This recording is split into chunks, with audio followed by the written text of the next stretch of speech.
ಕೊರಟಗೆರೆ ತಾಲೂಕಿನ ಚನ್ನರಾಯನದುರ್ಗ ಹೋಬಳಿಯ ಸಿದ್ದರಬೆಟ್ಟ ಮತ್ತು ನೇಗಲಾಲ ಗ್ರಾಮದ ಜನರ ಮತ್ತು ವಿದ್ಯಾರ್ಥಿಗಳ ಹಾಗೂ ಶ್ರೀ ಕ್ಷೇತ್ರ ಸಿದ್ದರಬೆಟ್ಟಕ್ಕೆ ಬರುವಂತಹ ಭಕ್ತರ ಮತ್ತು ಪ್ರವಾಸಿಗರ ಬಹುದಿನಗಳ ಬೇಡಿಕೆ ಸುಮಾರು 2 ಕಿಲೋಮೀಟರ್ ಮುಖ್ಯ ರಸ್ತೆಯ ಅಭಿವೃದ್ಧಿ.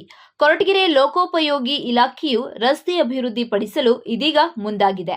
ಗೃಹ ಸಚಿವ ಹಾಗೂ ತುಮಕೂರು ಜಿಲ್ಲಾ ಉಸ್ತುವಾರಿ ಸಚಿವರಾದ ಡಾಕ್ಟರ್ ಜಿ ಪರಮೇಶ್ವರ್ ಅವರು ಸುಮಾರು 1,50,00,000 ರುಗಳ ಅನುದಾನವನ್ನು ರಸ್ತೆಗೆ ಮೀಸಲಿಟ್ಟಿದ್ದಾರೆ.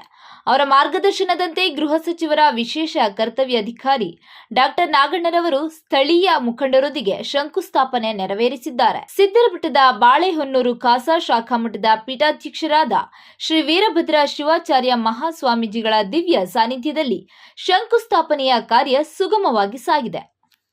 ಕೊರಟಗೆರೆ ಕ್ಷೇತ್ರದ ಜನಪ್ರಿಯ ಶಾಸಕರು, ಕರ್ನಾಟಕ ಸರ್ಕಾರದ ಗೃಹ ಸಚಿವರು ಹಾಗೂ ತುಮಕೂರು ಜಿಲ್ಲಾ ಉಸ್ತುವಾರಿ ಸಚಿವರು ಆದೇಶದ ಮೇರೆಗೆ ಏನು ಚನ್ನರಾಯನದುರ್ಗ ಹೋಬಳಿ ಬಗ್ಗೆ ಅತಿಯಾದ ಪ್ರೀತಿಯನ್ನು ಮಮತೆಯನ್ನು ಹೊಂದಿರತಕ್ಕಂಥ ಡಾಕ್ಟರ್ ಜಿ ಪರಮೇಶ್ವರ್ ಅವರು ನೆನೆಗುದಿ ಬಿದ್ದಂತಹ 1 ಕಿಲೋಮೀಟರ್ ಇದನ್ನು 1.5 ಕೋಟಿ ಅನುದಾನದಲ್ಲಿ ಇವತ್ತು ಕೆಲಸವನ್ನು ಪ್ರಾರಂಭ ಪರಮ ಪೂಜ್ಯ ಶ್ರೀ ವೀರಭದ್ರ ಮಹಾಸ್ವಾಮಿಗಳ ಅಮೃತ ಹಸ್ತದಲ್ಲಿ ಇವತ್ತು ಕಾರ್ಯವನ್ನು ಪ್ರಾರಂಭ ಮಾಡಿದ್ದೇವೆ. ಈಗ ಏನು ಚನ್ನರಾಯನದುರ್ಗ ಹೋಬಳಿ ಎಲ್ಲ ಸಮಸ್ತ ಗ್ರಾಮಸ್ಥರ ಪರವಾಗಿ ಡಾಕ್ಟರ್ ಜಿ ಪರಮೇಶ್ವರ್ಗೆ ಅಭಿನಂದನೆಗಳನ್ನು ಸಲ್ಲಿಸುತ್ತಾ ಕ್ಷೇತ್ರದ ಒಂದು ರಸ್ತೆಯ ಕಾಮಗಾರಿ ಇವತ್ತು ಗುದ್ಲಿ ಪೂಜೆಯು ನಮ್ಮ ಡಾಕ್ಟರ್ ಜಿ ಪರಮೇಶ್ವರ್ ಅವರ ಒಂದು ಸಹಕಾರದಿಂದ ಇವತ್ತು ಈ ರಸ್ತೆಯ ಅಭಿವೃದ್ಧಿ ಕಾರ್ಯದ ಭೂಮಿ ಪೂಜೆಯನ್ನು ಇವತ್ತು ನೆರವೇರಿಸಲಾಗಿದೆ.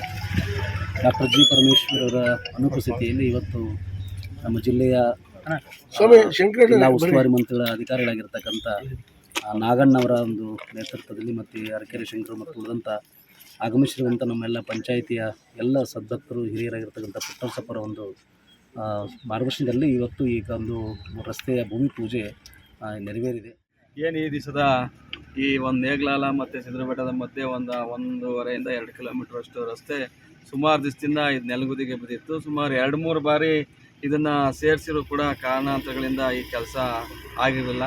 ಡಾಕ್ಟರ್ ಜಿ ಪರಮೇಶ್ವರ್ ಅವರು 2-3 ಸತಿ ಬಂದಾಗಲೂ ಕೂಡ ಇದನ್ನು ಮಾಡಿ ಸೇರಿಸಬೇಕು ಅಂತ ಒತ್ತಾಯ ಮಾಡಿದಾಗ ಹಲವು ಕಾರಣಗಳಿಂದ ಹಿಂತೆಗೆದಿರೋ ಇದನ್ನು ಸೇರಿಸಿ ಈ ಒಂದು ಕಾರ್ಯಕ್ರಮದ ಜೊತೆಗೆ ಈ ರಸ್ತೆ ಬೇಗ ಆಗಲಿ ಅನ್ನೋ ಉದ್ದೇಶದಿಂದ ಇಲ್ಲಿ ಹಳ್ಳಿ ಜನಗಳು ಜಾಸ್ತಿ ಓಡಾಡ್ತಾರೆ ಮತ್ತು ಸಿದ್ದರಬೆಟ್ಟಕ್ಕೆ ಪ್ರವಾಸೋದ್ಯಮ ಇಲಾಖೆನವರು ಏನು ಬರ್ತಾರೆ, ಜಾಸ್ತಿ ಜನ ಬರೋದು ಈ ರಸ್ತೆ ಚೆನ್ನಾಗಿರಬೇಕು ಅಂತೇಳಿ ಈ ರಸ್ತೆಗೆ ಇವತ್ತು ಗುದ್ಲಿ ಪೂಜೆ ಮಾಡಿ ಪೂರ್ತಿ ಈ ರಸ್ತೆಯನ್ನು ಇಲ್ಲಿಂದ ಜೋನಿಗಳ್ಳಿಯಿಂದ ಇನ್ನು ತುಂಬಾಡಿವರೆಗೂ ಸುಸಜ್ಜಿತವಾಗಿ ಮಾಡಿದ್ದಾರೆ.